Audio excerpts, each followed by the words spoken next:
Ողջույն, ես Էլվիրան եմ, մենք ուղղի Սեռական առողջության դասընթացների շարքն ենք շարունակում ասած մասին։ Հսորան դուք միացել եք մեզ, մենք պարտավոր աղեղում ենք աստիճանաբար, մի քանի րոպե կսպասենք մինչև բոլորս կարողանանք իմանալ, օգտագործել ցանկանում եւ սկսենք թեմատիկ հանդիպումների շարք։ Իսկ ես շատ հուսով եմ, որ մենք բոլորս ունեցել ենք հաճելի եւ արդյունավետ աշխատանքային կամ գուցե աշխատանքայինով եւ բոլորս պատրաստ ենք եւ մոտիվացված ենք սկսելու ներհերթական դասընթացը։ Ես սովորաբար նման ձեզ հնարավորական 1-2 հարց մեր ընդունում զրուցարանում, ինչպես գիտեք, զրուցարան, որտեղ որ մենք ուզում ենք հարցերը, որոշակի հարցեր կապված են տեխնիկական կապի հետ, որը որ մենք հիմնավորեցինք հստակեցնել, որոշ հարցեր կլինեն ավելի բովանդակային, որոնք կօգնեն մեզ ավելի հստակ պատկերացում հասնել այսօրվա քննարկման թեմայի հետ կապված։ Բայց մինչև այդ, քանի որ մենք ավելանում ենք, ես ուղղակի ուզում եմ երկու հարց շեշտել կապված մեր տեխնիկական կապի ապահովման հետ։ Առաջին հարցը վերաբերում է իրան, արդյոք մենք լսում ենք միմյանց, թե ոչ, արդյոք իմ ձայնը լսելի է ձեզ, թե ոչ։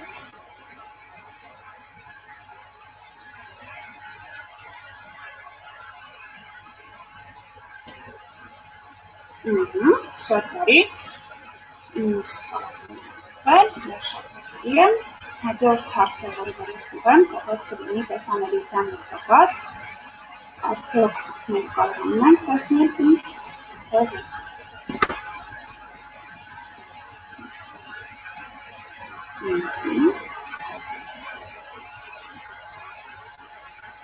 Շատ բարի, ես շատ ուրախ եմ, որ մենք կարողանում ենք կապը պահել միմյանց հետ և վերադառնամ հիմա բովանդակային, արդեն վստահ լինելով, որ ես տեսանելի եմ և լսելի եմ ձեզ։ Ուրեմն մենք Սեռական առողջության դասընթացների շարքի հերթական հանդիպումն ենք անում, այսօր մեզ մոտ երկրորդ հանդիպումն է և խոսելու ենք մենք սեռահասունության ոլորտի մասին, դրա հոգեբանական ու ֆիզիոլոգիական բնութագրիչների մասին։ Հիշեցնում եմ նրանց, ովքեր որ մեզ միացել էին անցած հանդիպմանը և նրանց, ովքեր որ չեն կարողացել ինչ-ինչ պատճառներով միանալ, որ անցած քննարկման թեման մեր կենսաբանական սեռն էր, անատոմիան, ֆիզիոլոգիան և հիգիենան սեռական օրգանների պես այդպիսի։ Իսկ այսօր մենք խոսելու ենք արդեն սեռահասունության փուլի մասին, որը որ մեր սեռական առողջության կարևորագույն փուլերից մեկն է և առանձնանում է մի շարք բնութագրիչներով, որոնք և այսօր մենք կփորձենք միասին քննարկել։ Ես, ինչպես առնցած անգամ, նույնպես և այս անգամ պատրաստել եմ որոշակի նախնական հարցեր, որոնք որ կօգնեն մեզ ավելի հստակ պատկերացնելու նախ և առաջ թե ինչ գիտենք մենք թեմայի շրջանակներում և կօգնեն ինձ ավելի լավ ուշադրություն դարձնելու այն հարցերի վրա, որոնք որ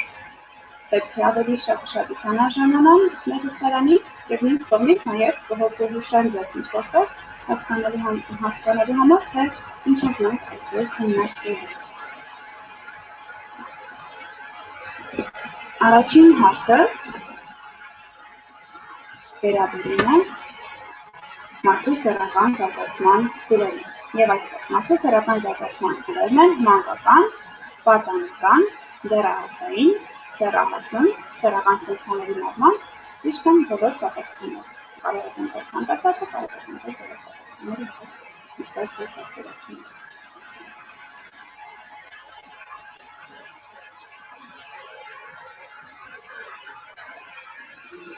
Սկսենք մի քանի պատկերներ, այսպեսի կարողանանք ստանալ պատասխանը։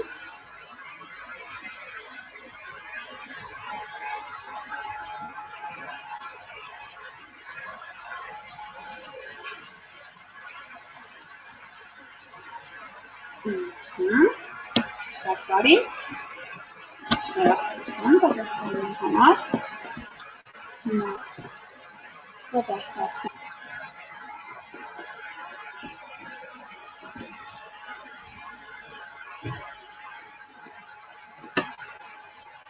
այն ավելի շատ պատահություն որպես նշան և այսպես դեռահասությունը։ Մարդու սեռահասունացման փուլն է,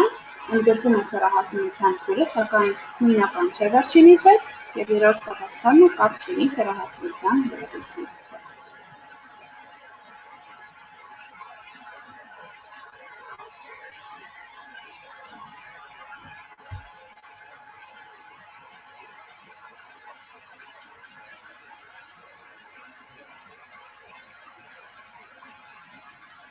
Շնորհակալի, շնորհակալություն պատասխանի համար։ Անցնենք հաջորդ հարցին։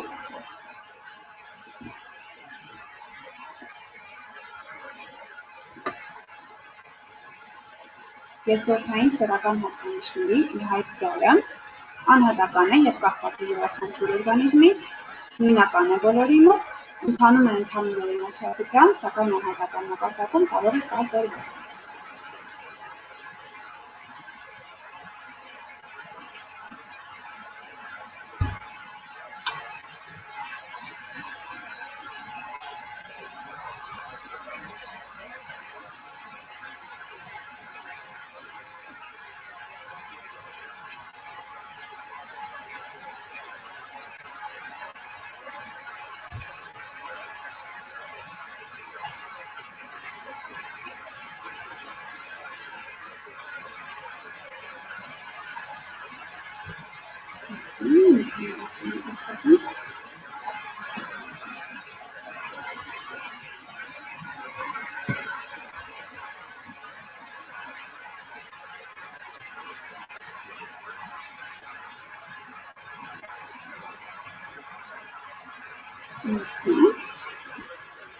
Բարի, շնորհակալություն Ես մեկ հարց, շնորհակալություն և կարող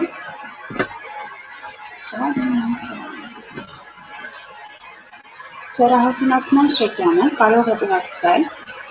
առաջին տարբերակում մարդու հուզական ֆոնի փոփոխություններով, ինքնաանկալման փոփոխություններով, երկու պատասխանով ճիշտ է, նշված տարբերակները կապ չունեն սեռահասունության գործընթացի կամ պրոցեսի։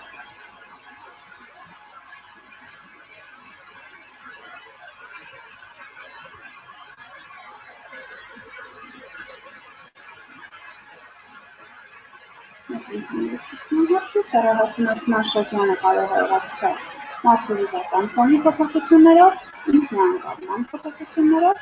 երկու պատասխանով ճիշտ է, նշված տարբերակները կապ չունեն սեռահասունացման գործընթացի։ Մենք այդքան պատասխաններ և շնորհակալ եմ հարցերին պատասխանելու անդրադառնալու համար, ինչպես և կարող ենք պատկերացնել նաև հարցերից, մենք այսօր քննարկել ենք հիմնականում սեռահասունացման թե ֆիզիոլոգիական հատկանիշները, որոնք դրսևորվում են առաջնային սեռական հատկանիշների փոփոխություններով, թե երկրորդային հատկանիշները, ինչպես նաև անդրադառնալու ենք սեռահասունացման գործընթացի հոգեբանական ասպեկտներին։ Առհասարակ, ուզում եմ մի պահ անդրադառնալ նրան, որ մեր սեռականությունը, որի մասնակազմում է սեռական առողջությունը, որպես այդպիսի չի գոյանում մեր կյանքի ինչ-որ մի փուլում, այլ այն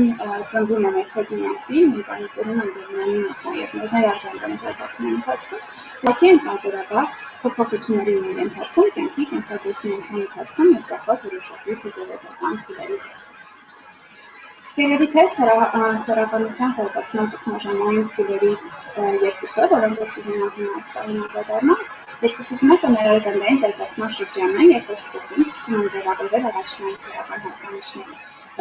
որպես այդպիսիք և սկսում է կենսաբանական սեռը որոշակի տարբերվել, և երկրորդ ճգնաժամային փուլը որպես այդպիսին իրենից ներկայացնում է հենց դեռահասության շրջանը կամ սեռահասունության շրջանը ավելի կոնկրետ, որը որ ընդգրկում է դեռահասության շրջանի մեջ, երբ որ սկսում են գալ ի հայտ գալ երկրորդային սեռական հատկանիշները հիմնականում հորմոնային ազդեցությունների հետևանքով և շնորհիվ նրանց։ Ուստի այս երկու փուլը հիմնականում համարվում են երկու կարևորագույն շրջադարձային փուլերը մարդու սեռականության, սեռահասունության զարգացման շրջանակներում։ Մենք տարբերում ենք առհասարակ կյանքի ընթացքում, տարբերում ենք մոտավորապես, եթե հոգեբանական զարգացման նկատի ունենանք, անդրադառնանք, ապա առաջի շրջադարձային փուլը դա մոտավորապես 3-4 տարեկան է, երբ որ մարդը սկսում է մոտավորապես պատկերացնել և ընկալել իր սեռը, մեր պատկանելիությունը որոշակի սեռ է։ Այնուհետև մենք ունենում ենք ավելի լատենտ շրջան, որը որ հենց այդպես էլ կոչվում է թաքնված շրջան, որը որ ձգվում է մինչև, այսպես ասած, նախապիլոտային ուղղակատային տարիքը եւ այդ ընթացքում կարծես թե մեր սեռականությունը, սեռազգայությունը ավելի պասիվ մակարդակում են գտնում։ Մեր կենսագործունեությունը հիմնականում ուղղված է ավելի ճանաչողական ասպեկտների վրա, որը որ կապված չէ սեռականության ոլորտի հետ տեսակից։ Այդ շրջանում մենք կարծես թե ավելի պասիվ դերում են եւ պասիվ փուլում են գտնում մեր սեռականության տեսանկյունից, մինչեւ որ սկսում է սեռահասունացման process-ը, երբ որ ակտիվանում են մեր սեռական գեղձերը, հորմոնային աշխատանքն թելադրում նաև օրգանիզմի որոշակի զարգացման մակարդակ, որից հետո արդեն սկսում է մեր սեռահասունացման ավելի գերում եւ ակտիվ փուլը, որի ամփոփման ընթացքում նաև արդեն մենք ձևավորվում ենք որպես սեռահասուն էակներ։ Այս ամենին իհարկե ավելի մանրամասներ են, մենք կանդրադառնանք հենց այս հանդիպման ընթացքում հետագա առհասարակ ուզում եմ նախ եւ առաջ անդրադարձ տվել սեռական զարգացման փուլերին, որին դեռ փոքրինչ մենք անդրադարձանք նաև մեր հարցումների ընթացքում։ Մարդը իր կենսագործունեության ընթացքում անցնում է սեռական զարգացման առումով մի քանի կարևորագույն փուլեր։ Դրանցից մեկը մանկականն է, կամ նախապուբերտանտը, պատանեկան փուլը, կամ պուբերտանտը, դեռահասային փուլը, կամ հետպուբերտանտ փուլը, սեռահասունը, երբ որ արդեն ամբողջ օրգանիզմը եւ հոգեբանական ներկայացված պատրաստ է ամբողջական եւ լիարժեք կենսագործունեության, ինչպես նաեւ սեռական ֆունկցիաների նորմալ փուլը։ Ուզում եմ միանգամից շեշտել, թե ինչ ենք մենք հասկանում սեռահասունացման փուլ ասելով, դա իրենից ներկայացնում է նախապուբերտանտային փուլը, պուբերտանտային փուլը եւ հետպուբերտանտային փուլը որպես այդպիսին իրենց։ Ինչպես արդեն դուք կարող եք նաև հարցման ընթացքում նկատել, ասում մի փոքր շփոթություն է առաջանում եւ շատ կարեւոր է տարբերակել սեռահասունացման փուլը, այսպես ասած, դեռահասության փուլի հետ։ Շատ հաճախ դրանք նույնականանում են, բայց իրականում դա բացարձակապես նույնականության մեջ մյուսի, սեռահասունացման փուլը կազմում է դեռահասության փուլի միայն որոշակի մասը եւ պատասխանատու է բնականաբար միայն սեռականության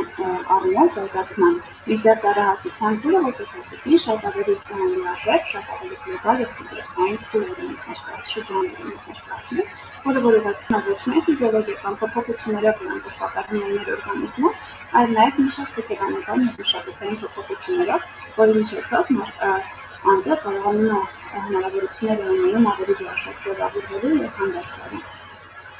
Որպես այդպիսին։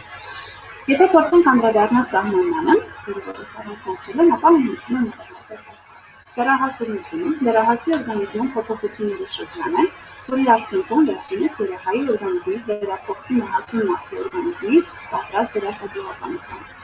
Առհասարակ, եթե մենք ուսումնասիրենք բժշկական գրականությունը, ապա հիմնականում սեռահասունացման process-ի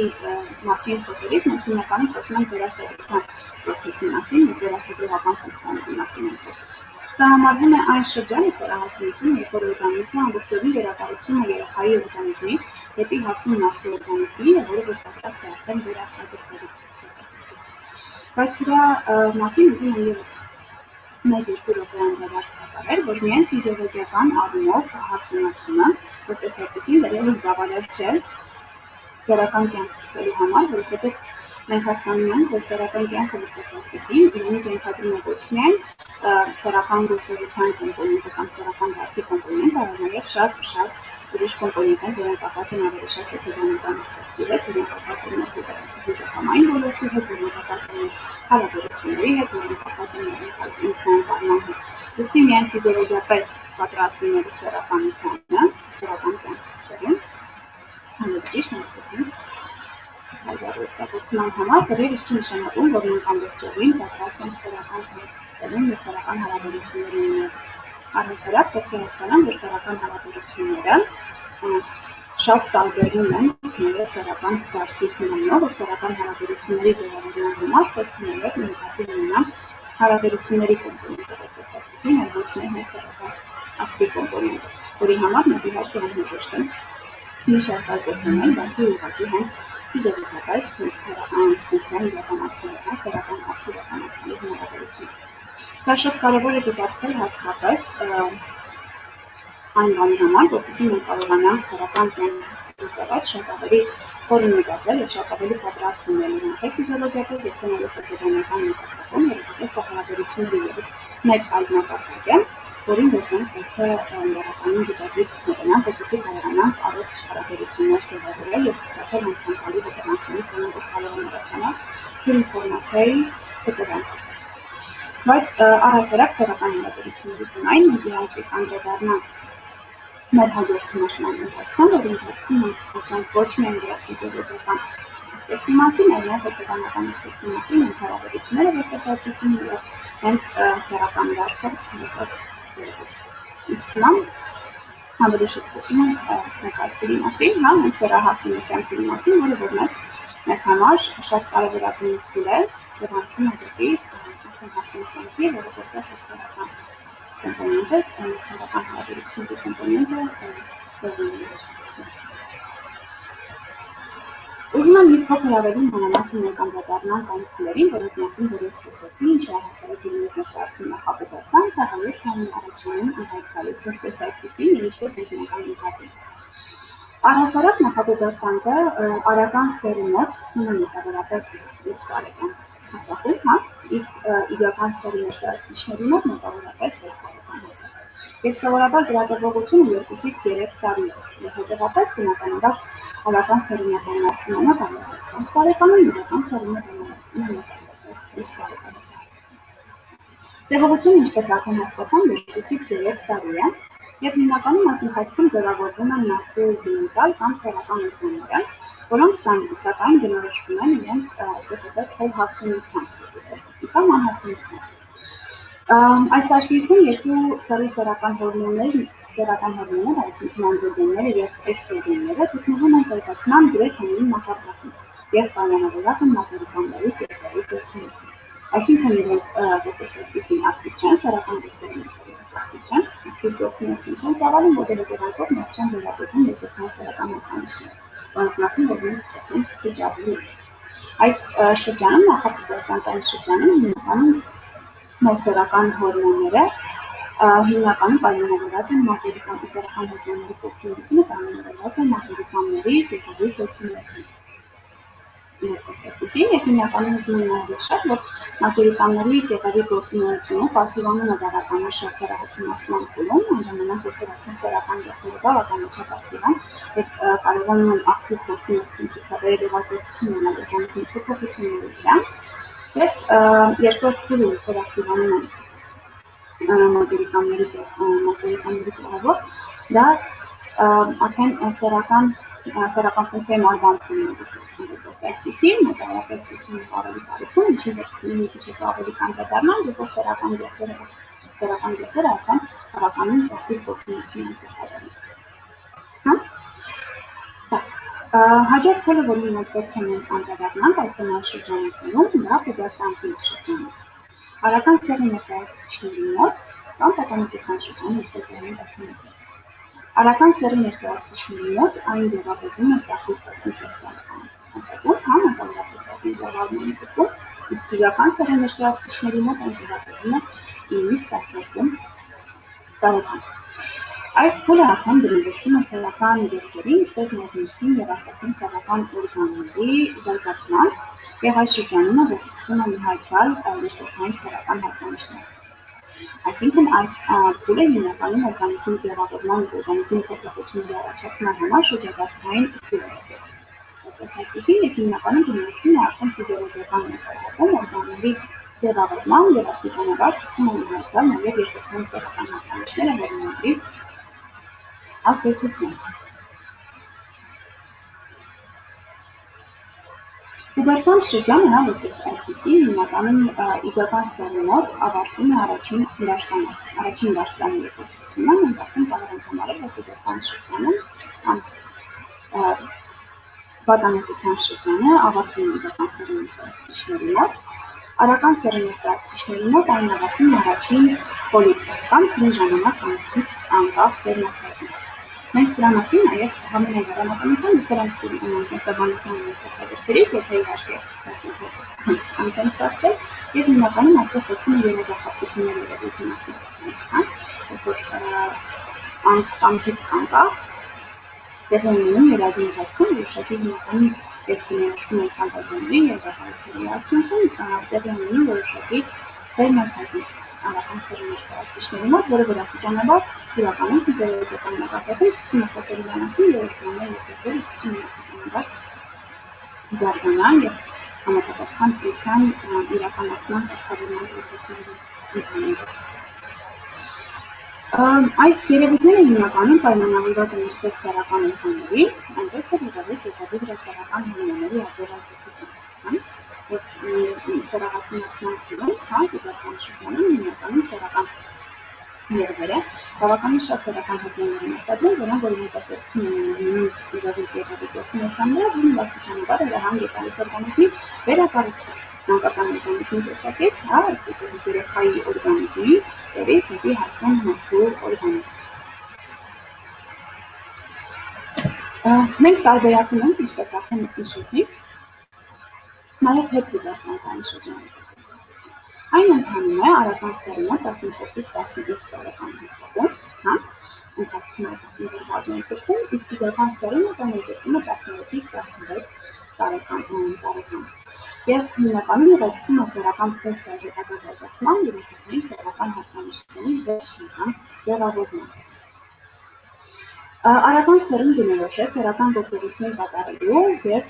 էակուլյացիայի կամ սերմնաբուժման ունակության ձևավորումը վերջնականապես անցկացնում և ձևավորվում է հասուն մարդու բնորոշ реакция։ Իդեալական սեռի մոտ ավարտվում է սեռական ցիկլի զարգացումը, ինչին հիմնական վերադառնանք նաև, որի սկզբնական շրջանում բնութագրվում է սեռական գեղձերի կանոնավոր և պարբերական գործունեությամբ և ապա դաշտանային ձևազատման բոլորոշ շրջանների ձևավորում։ Այսինքն այս փուլը հիմնականում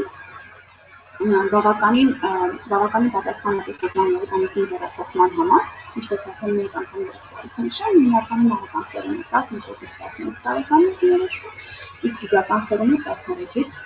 16 տարեկան հասակում։ Այն կարևորագույն շրջան է, երբ որ օրգանիզմը կարծես թե վերջնական փոփոխությունների է ենթարկվում, վերակառուցվում է մանկական օրգանիզմի մանկական տեսակից, վերակառուցվում է դեպի հասուն մարդու օրգանիզմ և պատրաստ է արդեն հրաշքատեղական ֆունկցիա իրականացնելու ֆիզիոլոգիական մակարդակում։ Այս շրջանը իհարկե բավականին հարուստ է ոչ միայն ֆիզիոլոգիական փոփոխություններով, այլ նաև հոգեբանական փոփոխություններով, որովհետև բնականաբար որոշակի ֆիզիոլոգիական փոփոխությունների համապատասխան օրգանիզմի տեղի ունենում նաև վերակառուցում և հարմարում հոգեբանական տեսանկյունից։ Մենք հարմարվում ենք և սովորում ենք ճանաչել օրգանիզմը, սովորում ենք ճանաչել մեր ռեակցիաները, սովորում ենք նաև ճանաչել մեր սեռականությունները։ Բնականաբար այս շրջանը նաև հարուստ է բավականին գրավչություններով, որպես այդպիսի, որովհետև առաջին սիրահարվածությունները, առաջին հուզական ռեակցիաները, մտումները, ցանկությունները, որոնք սկսում են խաթել, հիմնականում սկսում են խաթել այս նախապատրաստանից մինչև հետդիվերտանտ ընկած ամբողջ ժամանակահատվածում։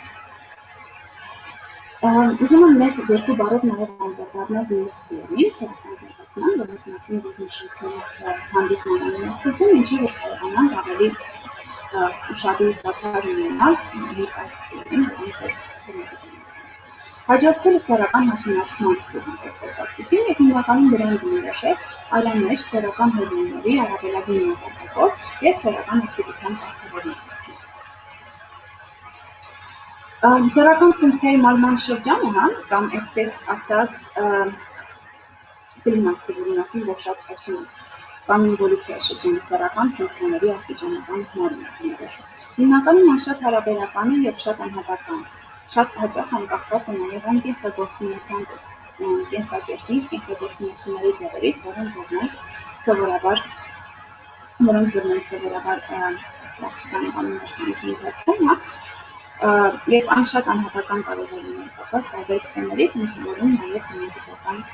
մակարդակներ,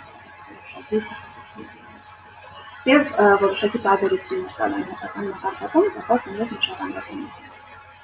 Այն դրսևորվում է, բայց միայն որոշակի հետազոտություններ, որոնք իրականացել են այդ ոլորտում, ցույց են տալիս որոշակի միջակայքական տվյալներ, որոնք կարող են համընկնել մեզ կամ մեր շրջապատող մարդկանց եւ կարող են նաեւ չհամընկնել, իսկ մենք չպետք է վերցնենք որպես ինչ-որ նշանակ ինֆորմացիա, բայց կարող ենք նկատի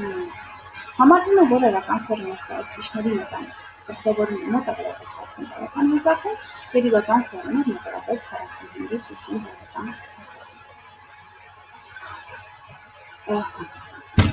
Մոտավորապես առհասարակ սեռական զարգացման փուլերի մասին խոսելիս մենք նկատի ենք ունենում այս բոլոր շրջանները մանկական հասակից սկսած մինչև տարածասակ երբ որ մենք տեղի ունենում սեռական ֆունկցիայի մատնան շրջանը։ Բայց այսօր մենք ինչպես արդեն պայմանավորվել ենք հիմնականում ուշադրություն դարձնում ենք հենց սեռահասության procesներին, գործընթացներին եւ գործընթացներին, որոնք տեղի ունենում սեռահասության շրջանում։ Դրա համար կարևոր է համարել նաև հայրենիքային մի պարզ դաշտային ցիկլին, իրական սեռահասությունների տեղի ունենում հետբյուջետային շրջանի իրականությունը, իրականային շրջանի ցուցումը եւ ինչպես խորհրդի միջակայքում ունենում հետբյուջետային շրջանը։ Դրա համար ուզում եմ տեսնել նաև ֆինանսական տարով, որովհետեւ մենք անցած անգամ արդեն ձեզ հետ քննարկել ենք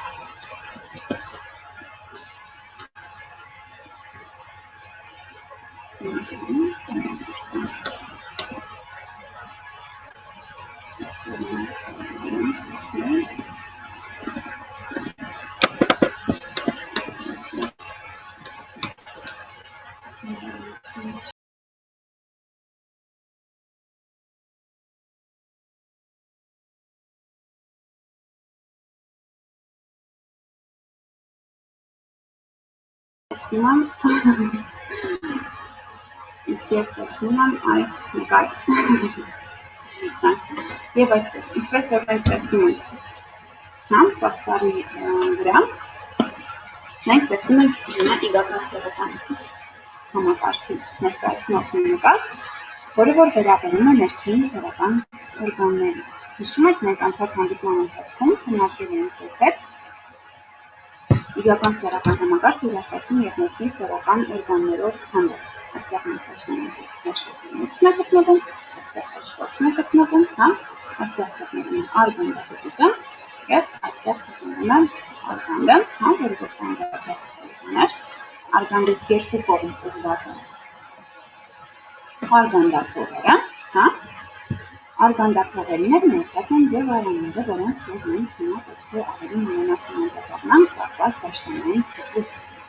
Առհասարակ, ինչպես որ արդեն ասացինք, հետագային շրջանում սկսում է ձևավորվել նաև դաշտանային ցիկլի իրական ներկայացուցիչների մոտ, որը որ ուղեկցվում է մի շարք իհարկե գործընթացներով, որոնք տեղի ունենում պարտավոր յուրաքանչյուր ամիսինը, օրերը հարաբերական նշված, ինչպես որ յուրաքանչյուրս փորձառություն ունենք դրանց հետ, արդեն նկատել են դաշտանային ցիկլի օրերը տատանվում են։ Միջինում ընդունված է համարը 28 օրը, բայց իհարկե պրակտիկան ցույց է տալիս, որ այդ օրերը շատ տարբերվում են։ Օրգանիզմի առանձնահատկությունների դեպքում կարող է նաև արտաքին գործոններ որոշակի ազդեցություն ունենալ դրա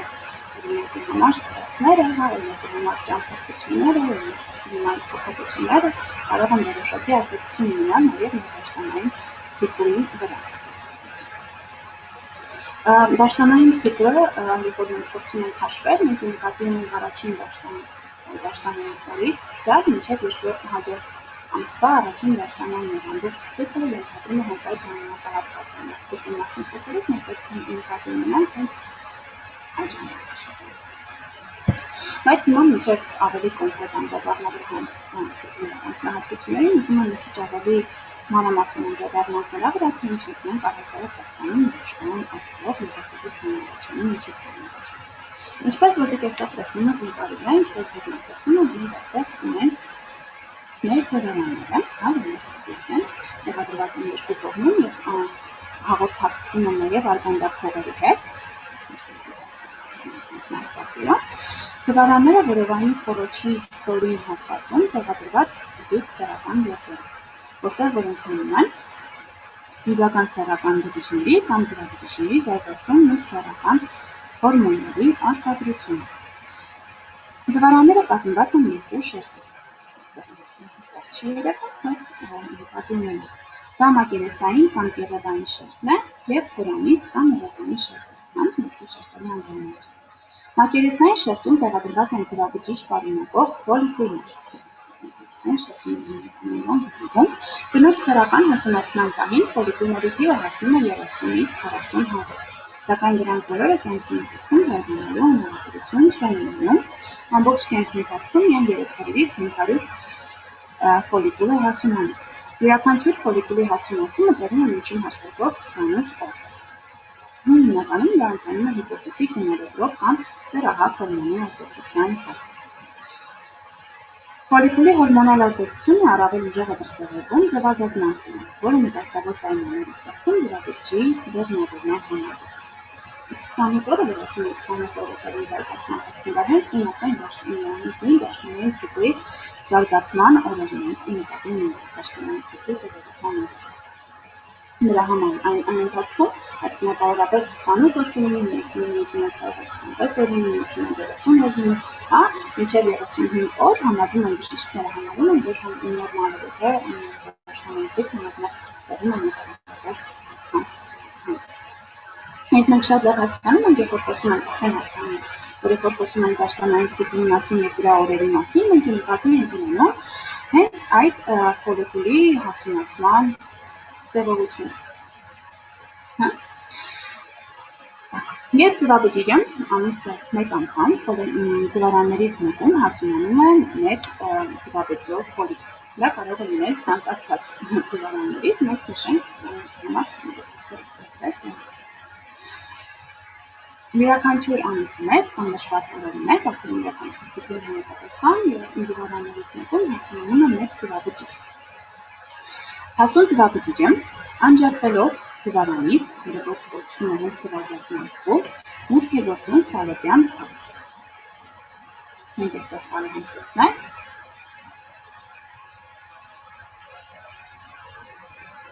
Այստեղ կարող ենք տեսնել, որ ֆալոպիան փողը,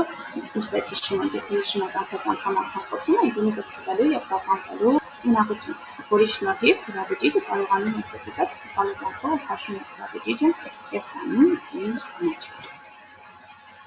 Այդ շրջանը հենց կոչվում ենք մենք ձվազատում, ինչպես որ արդեն ասացինք։ Հասուն ձվաբջիջը անջատվելով ձվարանից մուտք է գործում ֆալոպիան փող, ապա տեղափոխվում է ֆալոպիան փողով աստիճանաբար դեպի արգան։ Ձվաբջիջի անջատումը ձվարանից տեղի է ունենում սպիտակուցալուծիչ ֆերմենտի ազդեցության տակ, որոնք քայքայելով վերջինիս պատշգամբական հյուսվածքը պայմաններ են ստեղծում նրա արտազատման համար։ Արտազատված ֆոլիկուլի տեղում առաջանում է այսպես կոչված դեղին մարմինը, միլիցեկանանք ձեզնից լսել են, որտեղ սկսվում է իրական սեռական հորմոնների մշակում։ Բեղմնավորման դեպքում դեղին մարմինը իր հորմոնալ ակտիվությունը պահպանում է հղիության առաջին կեսի ընթացքում, ստեղծելով բնականոն պայմաններ սաղմի համար։ Բայց եթե բեղմնավորում տեղի չի ունենում, ապա տեղի է ունենում մեկ այլ պրոցես։ Մի փոքր վերադառնալով ասեմ, որ ձվաբջիջը և ֆալոպիան փողով շարժվում են, որպես այդմ, այստեղ էլ նա կարող է, եթե տեղի ունեցել սեռական հարաբերություն, և սպերմատոզոիդներից մեկը, ինչպես ասում են ամենաաշխույժը կարողացել անցնել ճանապարհ, և հասնել դեպի ֆալոպիան փող, ապա նրանք կարող են միասին հանդիպել և տեղի ունենում բեղմնավորում։ Որից հետո բեղմնավորված ձվաբջիջը կամ արդեն զիգոտը ընկնում է արգան և տեղի ունենում մատոն զարգացում։ Բայց եթե բեղմնավորում տեղի չի ունենում որպես այդպիսին, ապա ձվաբջիջը ինքնուրույն ընկնում է արգան և մի որոշ ժամանակ մնում է այստեղ որպես այդմ։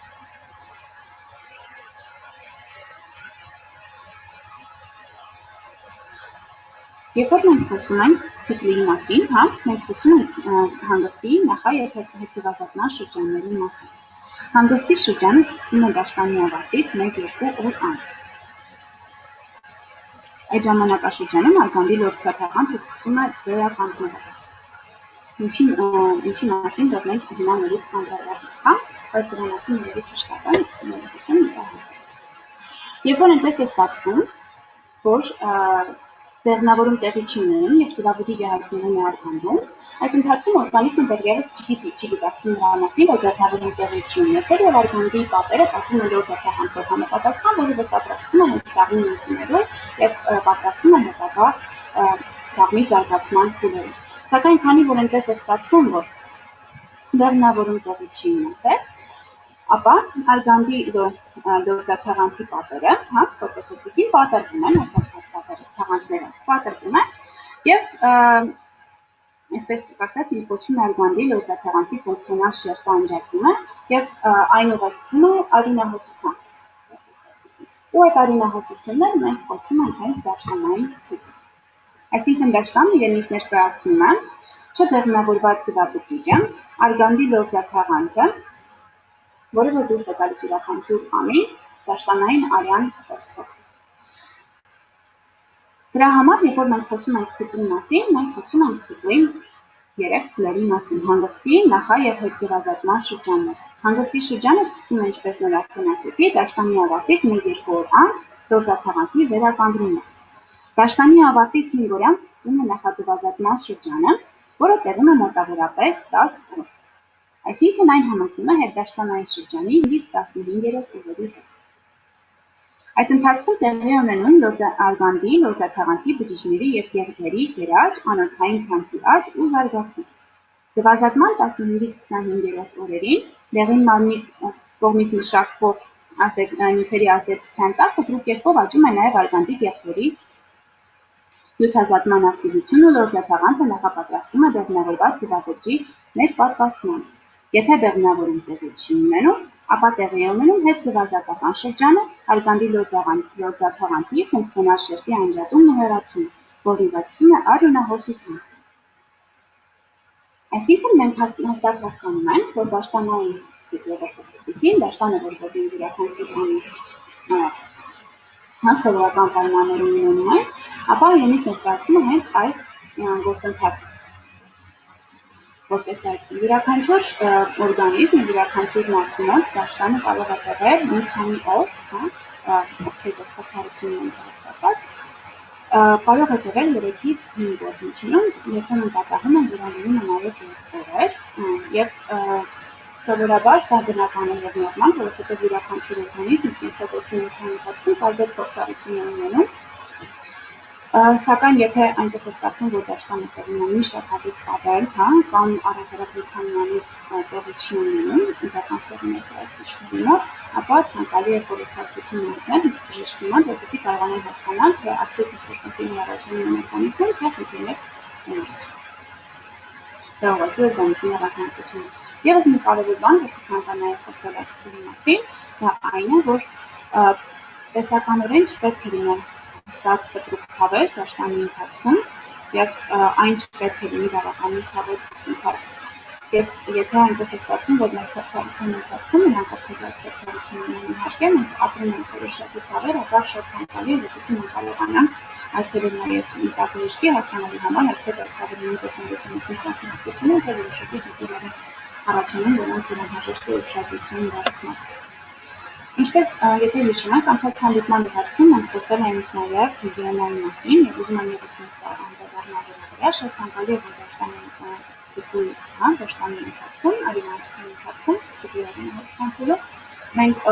մեր օգտագործած միջադիրներն իրեն բամբակ են միջադիրներ, որովհետև մաշկը շատ զգայուն է դառնում այդ օրերի ընթացքում նաև, իսկ բամբակը շատ նպաստավոր կարող է պայմաններ ստեղծել այս հաճելի զգալու համար, ի տարբերություն գելային եւ ժամանակակից բազմաթիվ միջադիրների տեսակների, որոնք որ այդ պայմանները չեն ստեղծում։ Եվ առհասարակ միջադիրներ ունեն, ինքնին անտեններ ունեն, շատ կարևոր է, որպեսզի մենք դրանք փոխեն 2-3 ժամանակ, անկախ նրանից դրան հանգստություն տեսականորեն կա, թե չկա, եւ իհարկե բացարձակապես ցանկալի չէ, որպեսզի մենք անտեներով գիշեր անցկացնենք, դրա համար ցանկալի է, որպեսզի քնելուց առաջ մենք օգտագործենք միջադիրներ, անգամ եթե կենսագործունեության ընթացքում եւ առօրյայում մենք օգտագործում ենք տանտաներ։ Այսքանը երևի մոտավորապես դաշտանային փուլի համար ես փակեցի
ֆիզիոլոգիական հստակեցնել։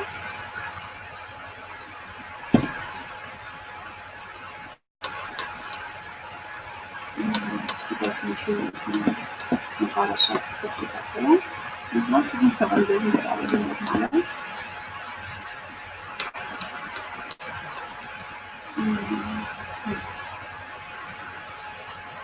Շատ բարի, կարծես թե ես հսկում եմ։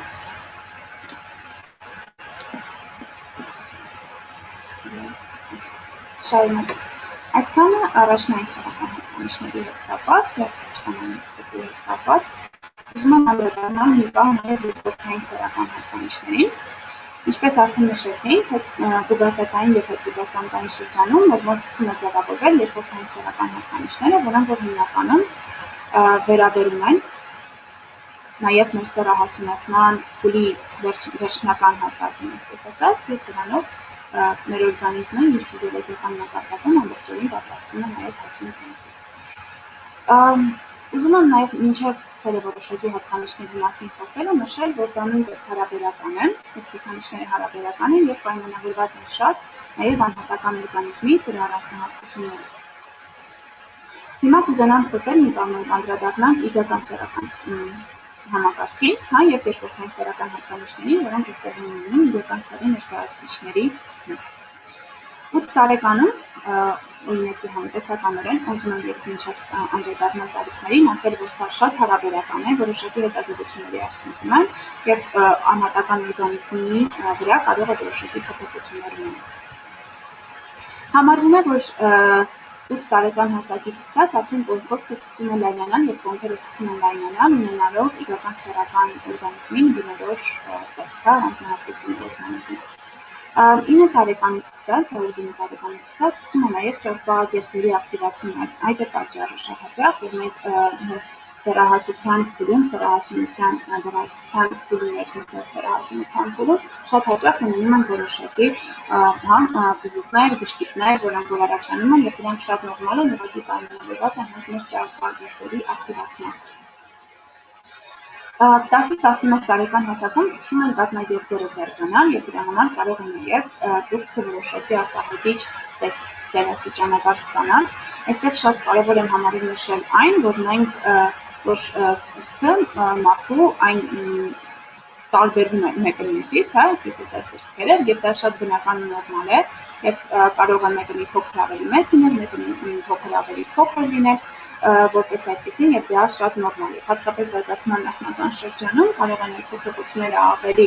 ակներև լինել, տարբերությունները դա բավական է շատ նորմալ է եւ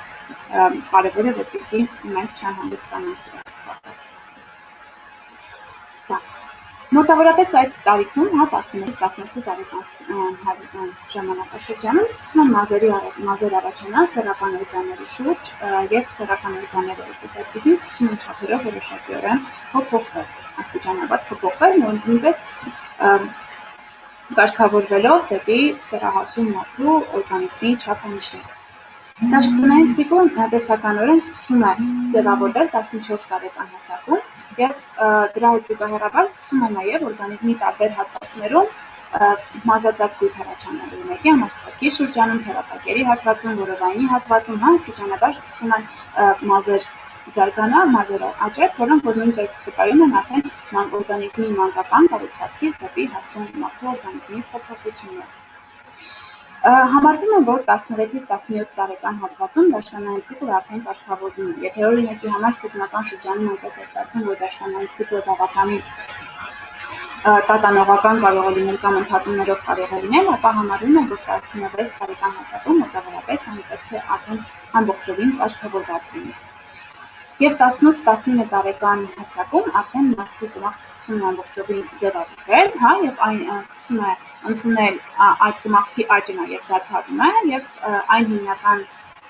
տեսքն է ունենում եւ այն հիմնական կառուցվածքն է ունենում, որը որ բնորոշ է հասուն մարդու օրգանիզմին։ Այսքանը որոնք որ հիմնականում բնորոշ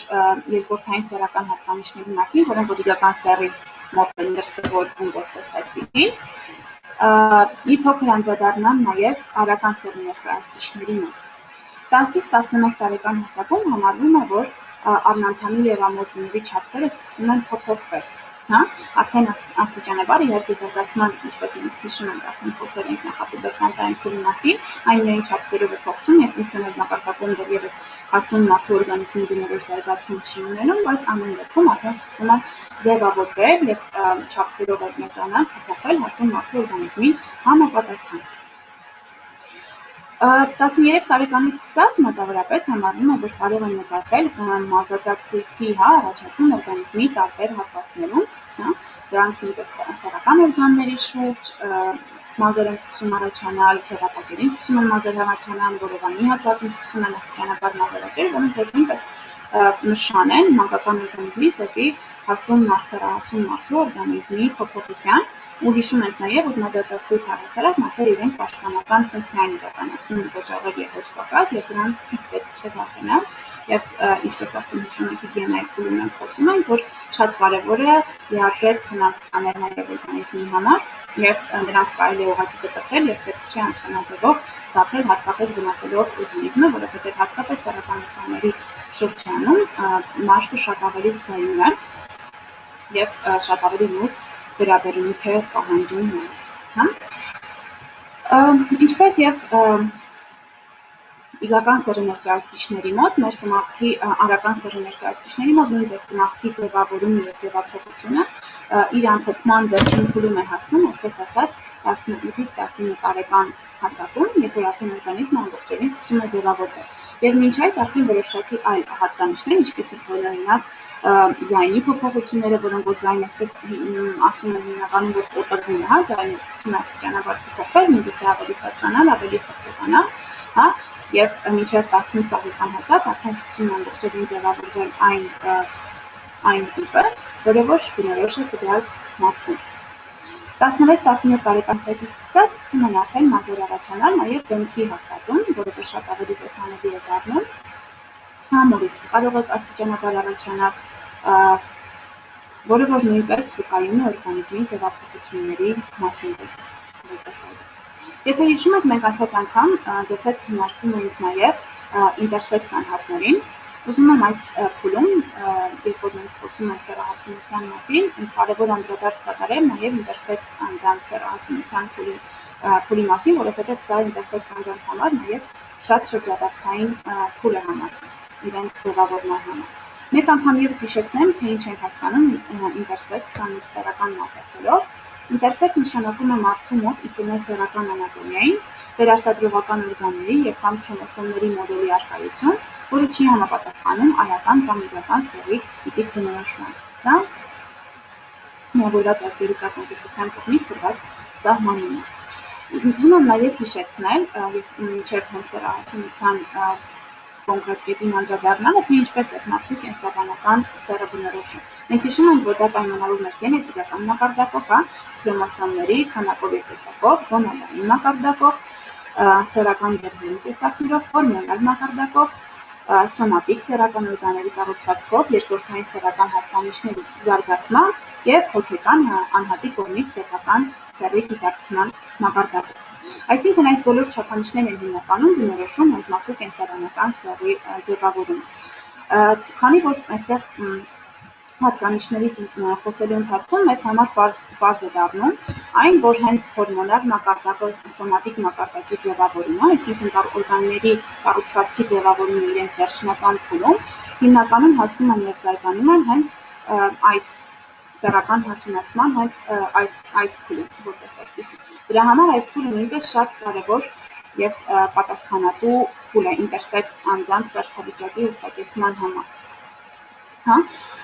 քանի որ այս փուլում է տեղի ունենում մարմնի փոփոխությունները հորմոնալ ազդեցության հետևանքով եւ ի հայտ են գալիս հենց երկրորդային սեռական հատկանիշները որպես այդպիսի։ Դրա համար շատ հաճախ մարդիկ, եթե էմբրիոնի զարգացման փուլում չեն նկատում իրենց ինտերսեքս կարգավիճակը, հնարավոր է եւ հավանականություն մեծ է, որ իրենք կարող են դա նկատել հենց սեռական հասունացման փուլում, քանի որ հենց այս փուլում, ինչպես արդեն հիշեցի, սեռական գեղձերի ազդեցությունը, հա, զարգացման եւ իրենց ազդեցության հորմոնալ մակարդակում կարող են բավականին շատ տեսանելի ցուցանիշներ տալ։ Բայց իհարկե սա նույնպես որպես այդպեսին իրեն չի ներկայացնում ինչ-որ հստակ, հա, միանշանակ չէ, որ մարդկանց այս փուլում կարող է կարգավիճակը հասկանալ, ինտերսեքս մարդկանց մասին է խոսքը, սա ուղղակի տարբերակներից մեկն է, որը որ ավելի մեծ հավանականություն է տալիս որպես այդպիսի։ Ուզում եմ նաև մի քանի բառով, մինչև որ մենք վերջացնենք, անդրադառնանք նաև հոգեբանական բնութագրիչներին, առհասարակ սեռահասունացման փուլը իրենից ներկայացնում է բավականին կարևոր փուլ մարդու անձի ձևավորման համար և բնորոշվում է մի շարք կարևոր հատկանիշներով։ Որոշակի դերականությունում այն համարվում է նաև ճգնաժամային փուլ, մանկությունից դեպի հասունություն, որովհետև մարդը ամբողջովին վերափոխվում է, իր թե ֆիզիոլոգիական մակարդակում, թե նաև հոգեբանական մակարդակում, այս փուլը իր համար բավականին հարուստ է ակին ստրեսացին գործոններով և փոփոխություններով, և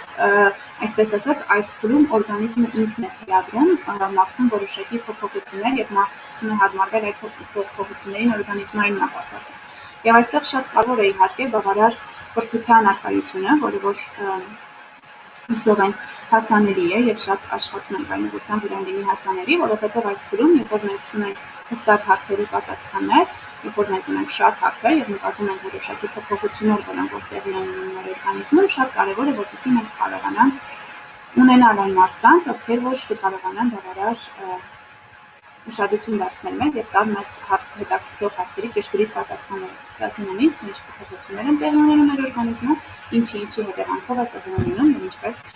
է անհրաժեշտ վերահսկել այդ փոփոխությունները։ Իհարկե հենց հարմարումը օրգանիզմին համապատրաստից, որովհետև մեզ ոչ ոք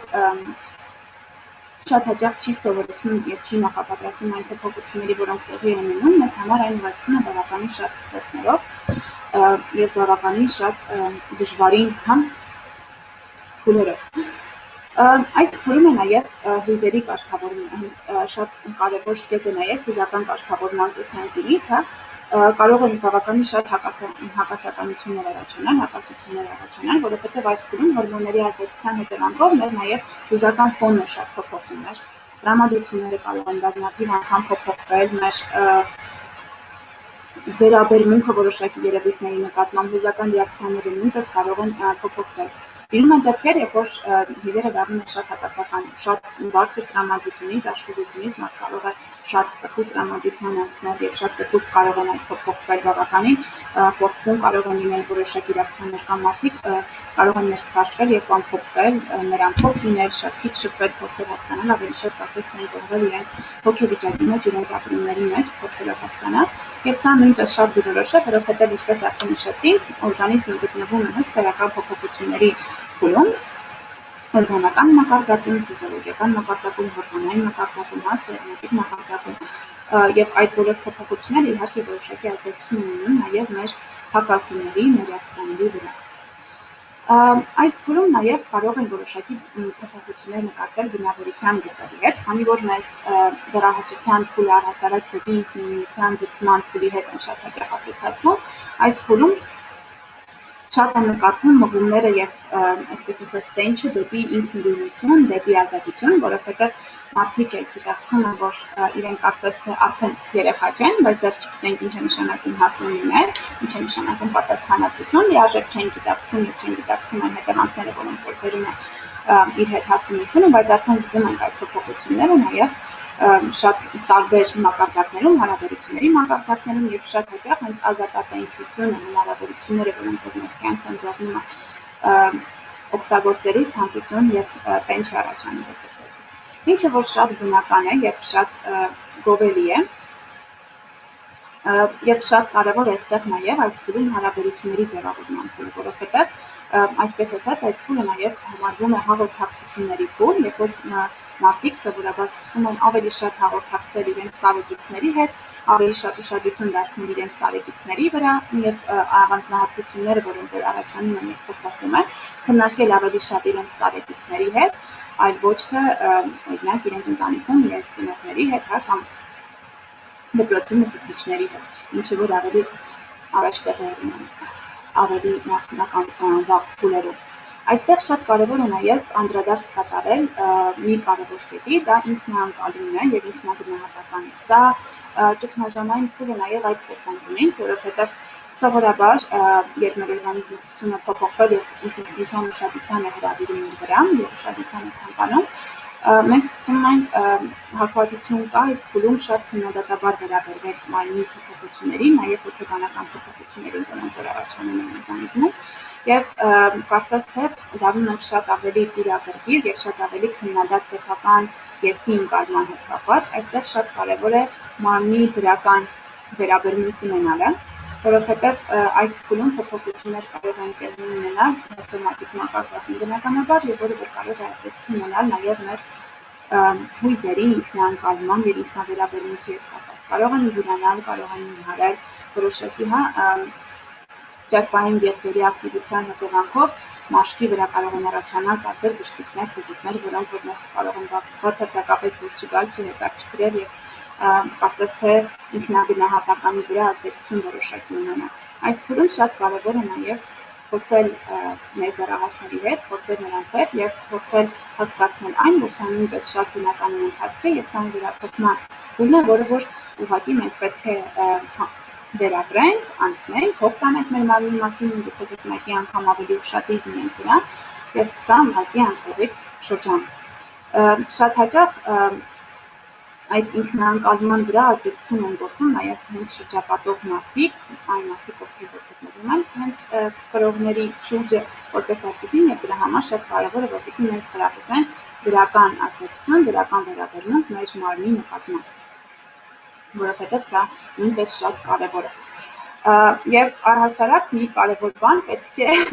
երևի թե մի ամփոփում խոսքիս ասեմ նրան, որ պետք չէ ամեն մի պատեհարեցի, ասել որ նրանք դեռահասներ են, դեռահասները խնդրային փուլ է, շատ դժվար փուլ է եւ շատ հաճախ մենք նաեւ մեծահասակները շոշափվում ենք այդ առիթից, որ մենք ապրում ենք այս փուլը եւ բազմաթիվ շատ մեղադրանքներ են բարդում իրենց վրա։ Շատ կարևոր է որ մենք այդպես չանենք եւ չօգտվենք այդ առիթից եւ բազմաթիվ պատեհ առիթների անդրադարձ չկատարենք ճգնաժամային փուլին, այդ փուլին, բարդություններին եւ թե ինչքան է փոխվել տրամադրությունը, թե ինչքան է փոխվել բնավորությունը, անճանաչելի է դարձել եւ այլն եւ իսկ ունեն քննադատներից լինենք խրախուսողներ, լինենք աջակիցներ, լինենք իրենց կողքին, որովհետեւ սա իսկապես բավականին պատասխանատու փուլ է, կարևոր փուլ է, բայց նաեւ շատ հետաքրքիր եւ արկածախնդիր փուլ է, որի միջոցով մենք կարողանում ենք բազմաթիվ բացահայտումներ իրականացնել, բազմաթիվ նոր բաներ հասկանալ մեր մասին, մեր մարմնի մասին, մեր դրությունների մասին, մեր կողմնորոշման մասին, մեր ցանկությունների մասին, մեր ինքնաընկալման մասին։ Իհարկե սրանով մեր սեռական զարգացումը որպես այդպիսի փուլերը չեն վերջանում եւ բազմաթիվ այլ փուլեր կան, որոնց որ մենք պետք է անդրադառնանք, բայց դրան իհարկե անդրադառնանք դրանցից մեկին, սեռահասունությունին, որպես այդպիսին անդրադառնանք մեր հաջորդ հանդիպման ընթացքում։ Ես հուսով եմ, որ այն ամբողջ ինֆորմացիան, ինչ որ ես ցանկանում եմ ձեզ փոխանցել այս ընթացքում լսելի է եղել եւ հասկանալի է եղել բոլորիս եւ տեխնիկական խոչընդոտներ չեն եղել։ Ես տեսականորեն արդեն ամփոփեցի այն ամենը, ինչ որ ցանկանում եմ ձեզ հետ կիսվել այս ընթացքում, այս հանդիպման ժամանակ։ Մի քանի վայրկյան կթողնեմ, եթե կան ինչ-որ ամփոփիչ հարցեր, որոնք որ մենք կարող ենք անդրադառնալ, իհարկե։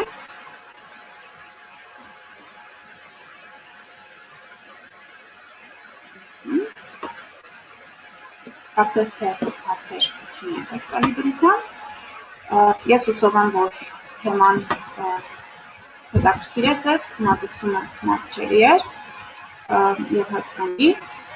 Իհարկե, այս թեմայի շրջանակներում կարելի է շատ բաներից խոսալ, շատ բաներին անդրադառնալ եւ յուրաքանչյուր կետը բավականին ժամանակ պահանջող է, սակայն մենք դրա ժամանակը չունենք այս կարգադրությամբ, բայց եթե կան ինչ-որ հարցեր, որոնք որ ձեզ հետաքրքրում են, խնդրում եմ անպայման պատրաստեք եւ հաջորդ հանդիպման ընթացքում ուղղակից կամ էլեկտրոնային հասցեի միջոցով, որովհետեւ ստանում եք նաեւ հետադարձ կապի տեսքով եւ հետքեստի միջոցով կարող եք ուղղել ձեզ հետաքրքրող հարցերը եւ ես մեր հաջորդ հանդիպմանը անպայման դրան կնախապատրաստեմ։ Ինչպես եւ անցած անգամ, այս անգամ նույնպես ես ուղարկեմ ձեզ հետքեստը, խնդրում եմ այն լրացնեք, եթե դուք ցանկանում եք վերջին ստանալ նաև հետագան, ուղղակի հենց հետաքրքրության համար փորձելու ստուգելու համար այն ինֆորմացիան, ինչ որ մենք պահել ենք, ինչ որ մնացել է, ինչ որ ամրապնդելու կարիք ունենք։ Ես ուրախ եմ անցկացնել այս մի ժամը ձեզ հետ։ հուսով եմ դա փոխադարձ է եւ մինչ հաջորդ հանդիպում մյուս երկու շաբթի օրը նույնպես ժամը 15:00։